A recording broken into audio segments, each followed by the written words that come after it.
Okay guys, so coming on for chasing the second bedroom now. What I'm going to do is I'm just going to quickly talk through what I'm doing. Talk through the bedroom, socket layout, positioning. Again, when you get to a job, the first thing that you need to do is assess the situation. You need to assess obviously the supply if you're coming into a new property, um, distribution board, um, main head, bonding, those kind of things. Make sure that the circuits that you're connecting on are safe. So, maybe doing a condition report of the if you're connecting onto existing wiring. Me personally, wherever possible, I always put in new circuits, and in that way, I know that when I get to the end of the job, it's just doing that initial verification, completing an EIC, and then off you go. So I did very little in the way of minor works. If you do need to do a minor work certificate, you need to do your due diligence first.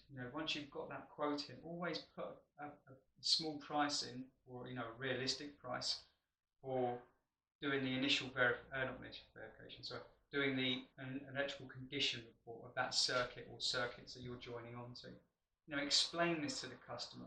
If I don't do this at the beginning, we could get potential problems at the end, and then you're going to be tearing walls down, lifting floorboards, changing circuits.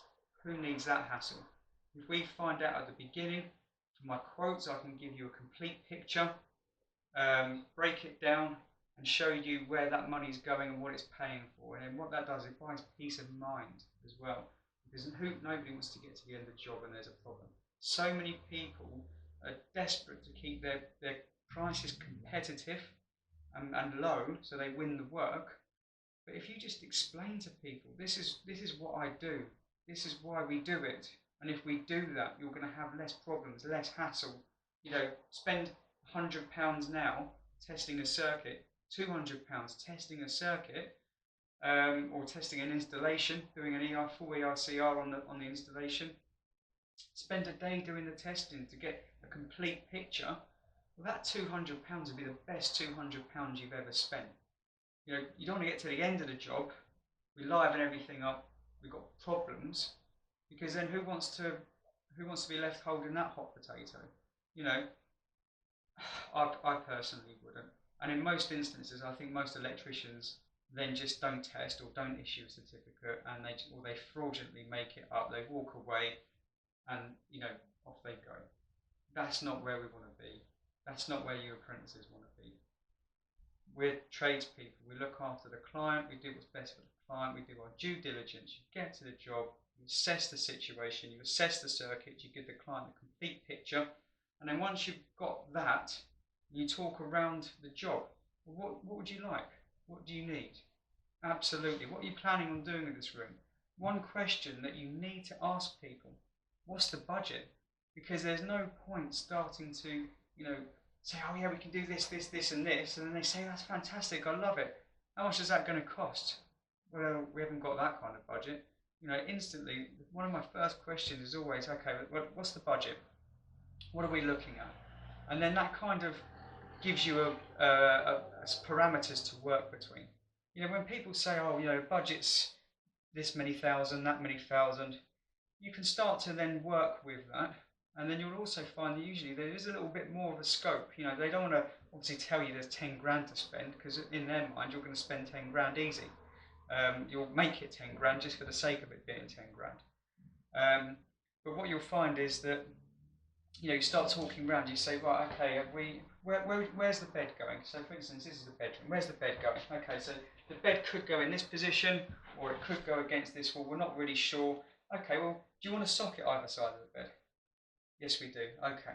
So, do you have like phone chargers, that kind of thing? Do you want a USB socket beside the bed so you don't have to have a separate plug-in charger? Oh, that's a fantastic idea. Thank you. Do they even exist? Yeah, they do. Would you like me to show you one? There you go.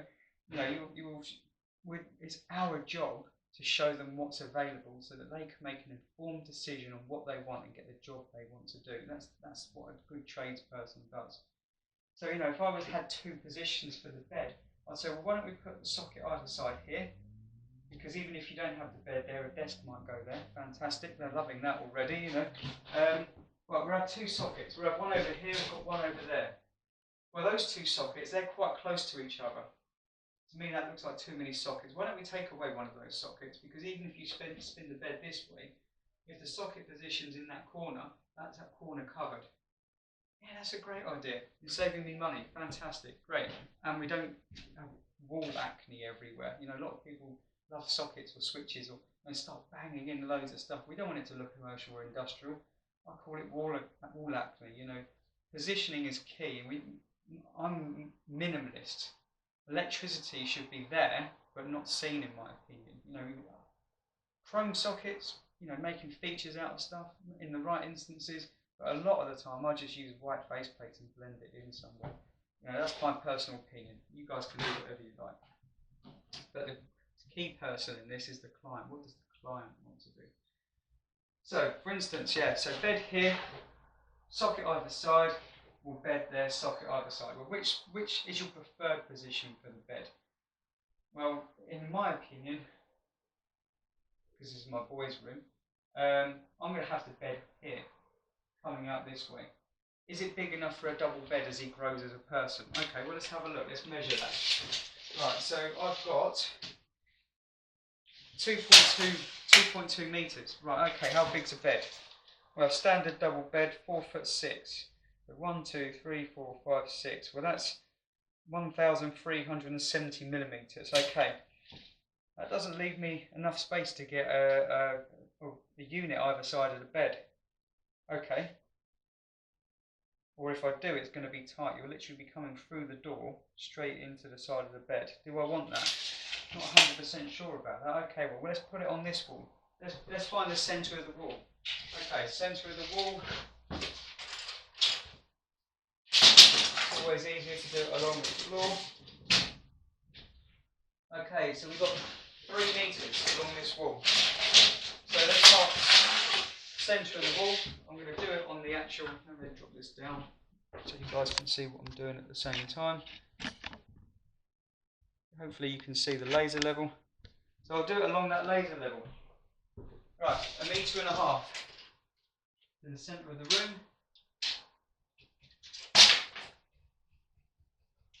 Okay.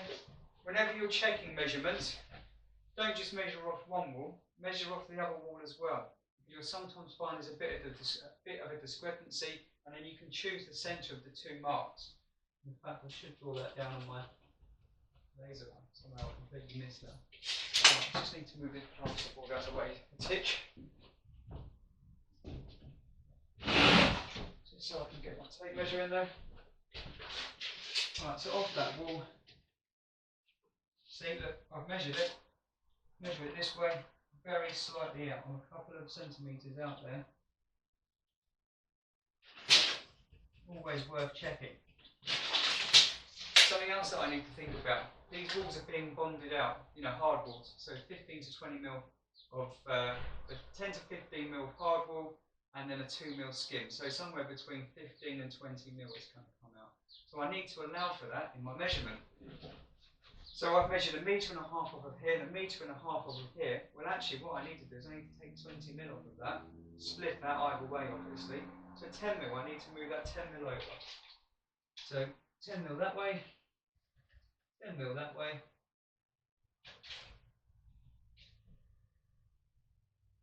In fact, I'm telling a lie, I need to come out 20 mil that way. So that's there. I don't split it for difference because obviously that wall's not coming out, it's just this wall. So yeah, 20 mil off of that way, and then that's my centre. Okay.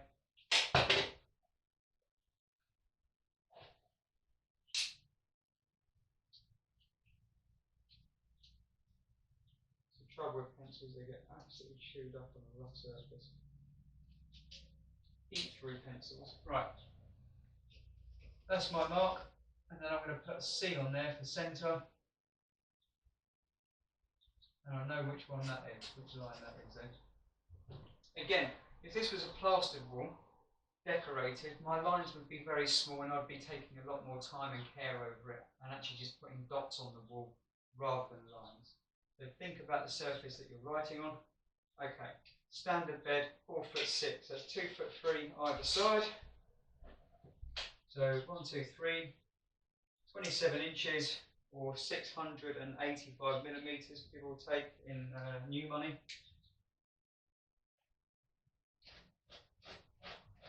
So one there.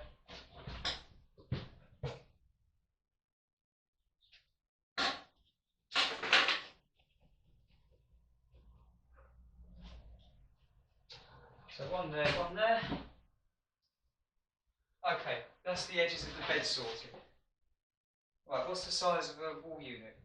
400 millimeters, I would have said, minimum. And I guess you could get 300, but if you do 400, that's a nice size.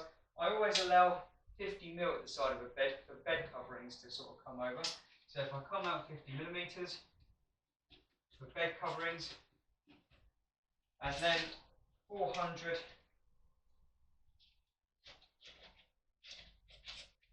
so that there, that's my bedside unit.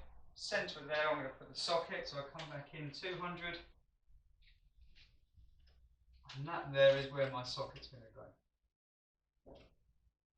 Same the other side, 50 mil for bed covering, and then 200 for the centre of the socket.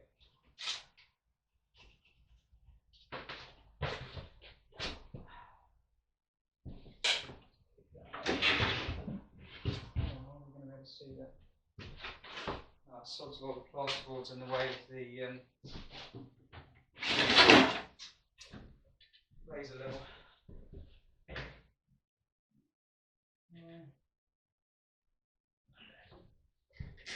Again,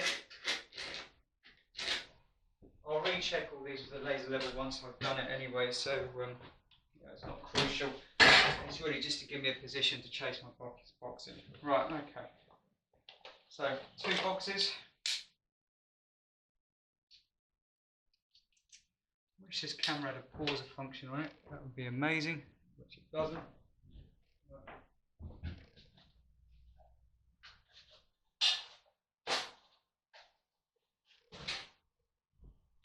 Okay, 2 boxes. Now, apprentices, when your boss is doing this, you guys should be thinking ahead. Right, what do you need? Okay, they're going to need 2 boxes to chase in. The boxes should already be there, ready for me to chase in. What tools am I going to need to chase that socket in? Right, okay, I'm going to need a SDS drill. I'm going to need the Hoover setup. I'm going to need dust sheets down if I need dust sheets down. Bolster if needed. Boat level to put on the top of the socket possibly. You know, all these things, that's your job. You should be thinking ahead, and by thinking ahead, you're then obviously earning your money, you're saving your boss time, but more importantly, you're thinking through that process and you're learning how to do the job. And that's what every apprentice should be doing. They should be thinking through the job and thinking ahead. And you may think as well of a different way of doing it. My top tip to apprentices, and I always say this, guys, so I'm going to come in close and do this. If I'm talking to the customer, to the client, you know, don't offer up your opinions, okay? There's nothing worse than having the apprentice pipe up and say, well, why don't you do this? Why don't you do that? Because you might completely shoot me in the foot. You might suggest something that the client absolutely loves, but in reality is an absolute nightmare to achieve. And you haven't thought about that in any way, shape or form, but I already have and know it's not an option, okay? Keep your mouth shut. It's good to have opinions, but not in front of the client. Wait till the client's gone, ask the boss, why didn't you do it this way? Why didn't you do it that way? Would that have been a better way? You know, just asking out, okay? Don't ever do it in front of the client. You just end up causing more problems and issues. So please, you know, just take that away from this. Be careful, all right? It's your job to watch and learn. But obviously we don't want to stifle opinions and ideas, because again, you might have a good idea that nobody's ever thought about before. You know, I've been doing this nearly 20 years now, and it wasn't until I watched a Sparky Ninja video on the 18th edition that he suddenly, you know, explained to me that the regs book is put in order. You know, you've got the supply at the beginning, that's the and you know, finding out what you've got to work with. You know, then you've got how am I going to install it, then you've got the installing and testing section, and at the back you've got extra information. And I thought, oh, blimey, I've never even looked at the book in that way before. Of course that's what we do at the beginning, of course that's what we do next, of course that's what we do at the end. And 20 years I've been doing that, and it just takes someone just to show you a fresh perspective or a different way of looking at it, and it makes perfect sense. So we all should be looking for creativity and different ways of looking at things. And I learn just as much as from you apprentices as I do from myself. I think in the classroom, I can't remember what we were doing now. We were doing something in the practical room, and the apprentice did something completely different. I think we were knocking out pattresses. That's what we were doing. I can't remember exactly what he did, but we were doing something with a pattress, and he just did something that suddenly just made a load of sense for it to stop breaking out. And I was like, that's a brilliant idea, fantastic. Do you know what? I'm going to take that, if you don't mind, and I'm going to tell everybody else to do that. So I called the whole class in. I said, right, this guy here has just suggested doing that. I've never thought about doing that before, but look what a difference it makes. Again, 20 years I've been doing this, and I've got an apprentice who's been doing it for 6 months, who just thinks differently to me and has an easier way of doing things. So we want to nurture that ability. Okay, so make sure as well, bosses, make sure you nurture your apprentices, look after them, because they're the next generation. There's new, fresh ideas coming through all the time. Don't get stuck in the past, and don't get stuck in routine. It's the worst thing you can do. I mean, obviously, having said that, we all learn very early on that we stick with what we know, because then you've got no unknown quantities happening. Things don't go wrong as much. But it is what it is. You've got to try and branch out sometimes, and don't be afraid to change. Otherwise, we'll always be stuck in the past. I remember the first time I did some LED lighting, I was absolutely bricking myself, because I thought, if this doesn't go wrong, I don't know how I'm going to come back from this. I mean, luckily enough, it really worked out well, and the customer was over the moon. It's all still working fine. It's going really well. Again, I bought the right materials, the right cost, the right brand. Tucer LED, absolutely love Tucer LED. Same as Collingwood as well, from what I hear. I haven't actually used Collingwood, but I hear they're just as good. But things that you learn. Anyway, enough talking. Let's get this done. Okay, so through the middle.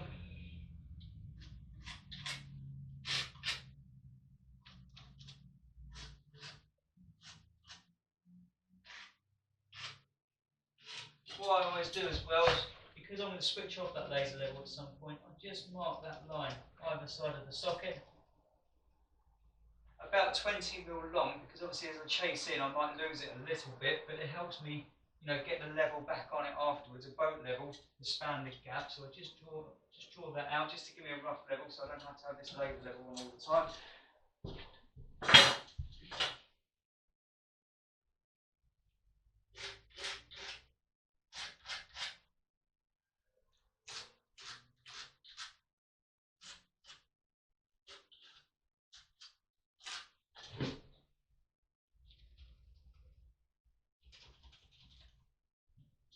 Perfect.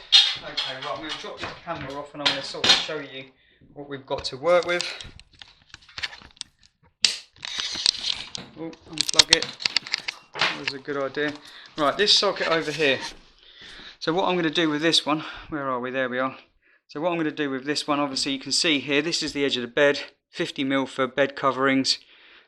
I've done a sort of 400, so between there and there is 400 for a bedside cabinet, and 200 in the middle. And this is going to be a USB socket, obviously, so they can plug phones in or anything like that. Here, I'm going to chase this out with the R-Meg hole saw, because I can get 2 good holes here that will keep the spinning grind a bit steady, and I'll be able to do that fine there. On this socket over here, you will see that, same situation, side of the bed, 50 mil, centre of 400. You'll see that I've got this pug line here, this pug joint. If I try and use the R-Meg there, this will just end up spinning and the hole will get bigger and bigger, and the grinder bit will just end up, you know, chewing the wall to pieces, and it just won't work. It will look horrendous. You know, I'll end up with some big elongated mess. So here I'm going to chase this one out by hand using a bolster. Again, I'll end up stitch drilling round.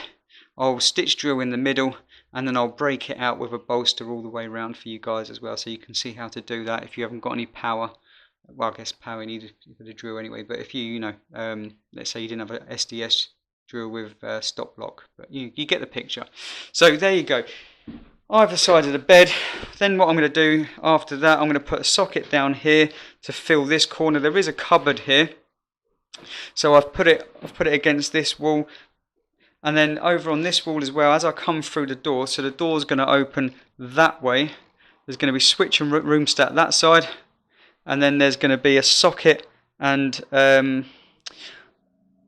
thinking Cat 5 6 point over here, but actually I might move that and put that more this end, because I'm trying to get rid of Wi-Fi in my house. I prefer to have a wired connection myself, and then that way maybe when the boy's in bed he can plug his, there might be some sort of desk along here, he could put his, you know, plug whatever into that point there. This is going to be a climbing wall that I'm going to build for him. And then he's going to have this little area up here. I'll just quickly show that to you. This sort of mezzanine floor area, which is in another video. I mean, it's not very tall. I'm going to have an LED strip at the top there because there's not enough space for a light, but that'll give plenty of light. That LED light isn't staying. That's just there for me to work. I've got solar PV over there in the corner, which I'll talk about. I'm going to mount that. At the moment, it's just mounted. I don't know if you can see that. I think I've got a torch on here. Yeah, you can just about see that. So it's mounted on a board so I can move it around, but eventually that's going to be mounted on that wall over there. And on this side, I'm going to have a solar thermal. These are solar thermal pipes that you can see here. Just about, I think. For the solar I've got on the roof. So there'll be a solar pump controller on the other side. Okay. Right, let's get to it. I'll put the camera back on. I know this is going to be a long video. I've usually stuck to short videos because I want people to fall asleep and get bored of me talking so much. I always, you know, I've got loads of information in here and it just falls out of my head and I feel like I have to talk about it. But because I want to give you guys good content, and I want to make sure that I get all the information across, because as I said before, maybe in this video, maybe it was another video, slowly over time, because I haven't been on the tools now for a year, I've gone into teaching, all that knowledge is slowly falling out of my head and being replaced with teaching knowledge.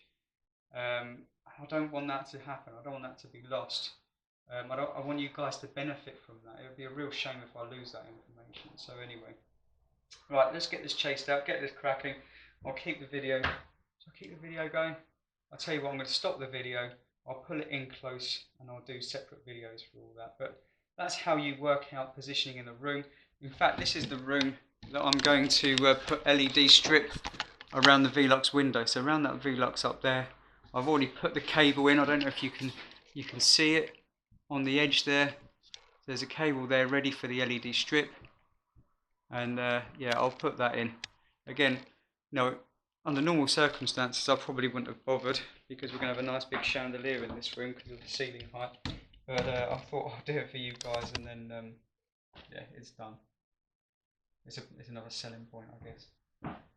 Okay, right, let's stop this and get on with the chasing. Take care, guys.